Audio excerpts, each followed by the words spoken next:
नीलाद्रौ शङ्खमध्ये शतकमलैरत्र सिंहासनस्थं सर्वालङ्कारयुतं नवघनरुचिरं संयुतं चक्रजिन भद्रया वामभागे रथतलयुतं ब्रह्मरुद्रं वन्द्यं देवानां सारमीशं सदनपरिवृतं ब्रह्मदारुं स्मरामि वेदानुद्धरते जगन्नैवहते भोगवधुबिभ्रते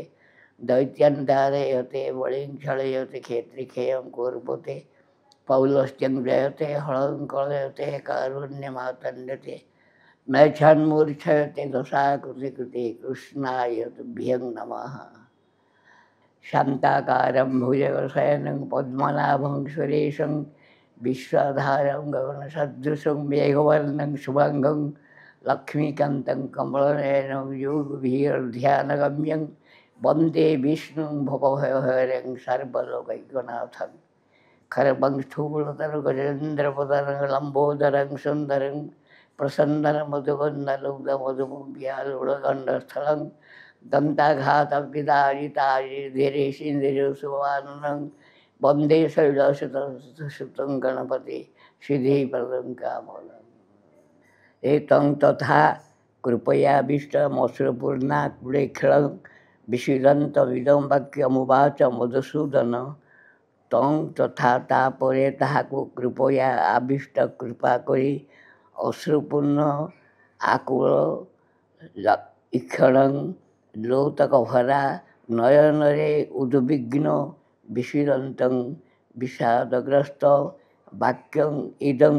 यही वाक्य उवाच कहिले मधुसूदन श्रीकृष्ण अनुवाद संजय कहिले तापरे लोतक भरा नयनरे थिबा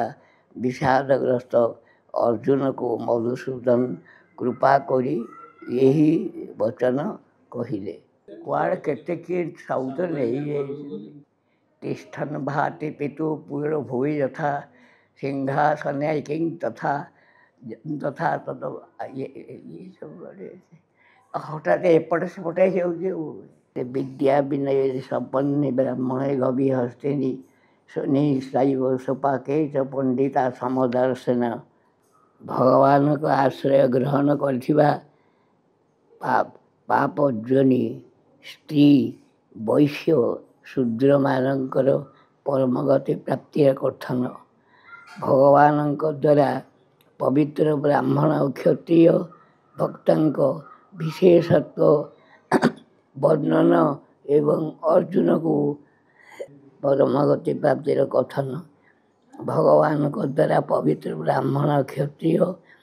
भक्तों को विशेषत्व वर्णन एवं अर्जुन को भगवत भजन पाई आदेश प्रदान अन्नाद भवति भूतानि पर्जन्यादन्न संभव यज्ञात भवति पर्जन्यो यज्ञ कर्म समुद्भव कर्म ब्रह्मोद्भव विधि ब्रह्माख्यपर समुद्भव तस्मात् सर्वगतं ब्रह्म नित्यं यज्ञे प्रतिष्ठितं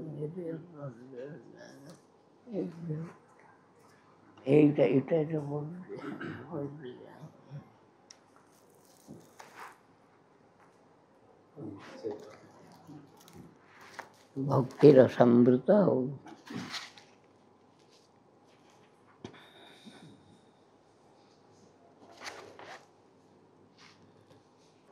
अवतार रहस्य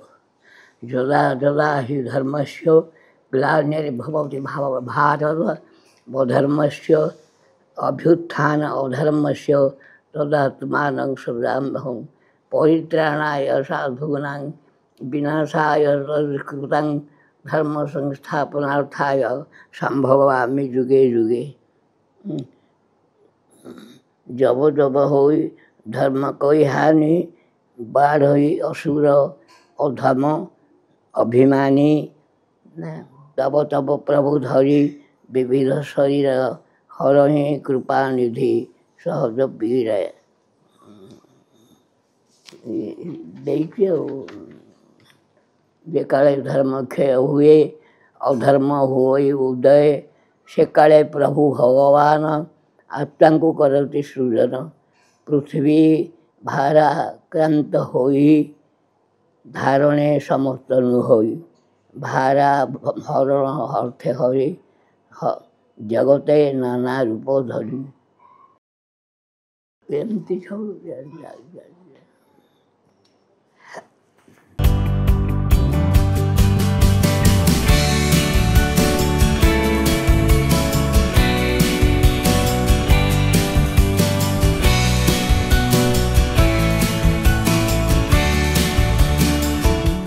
अधिकरु अधिक पाला देखिबा पई आमो चैनल सब्सक्राइब करंतु।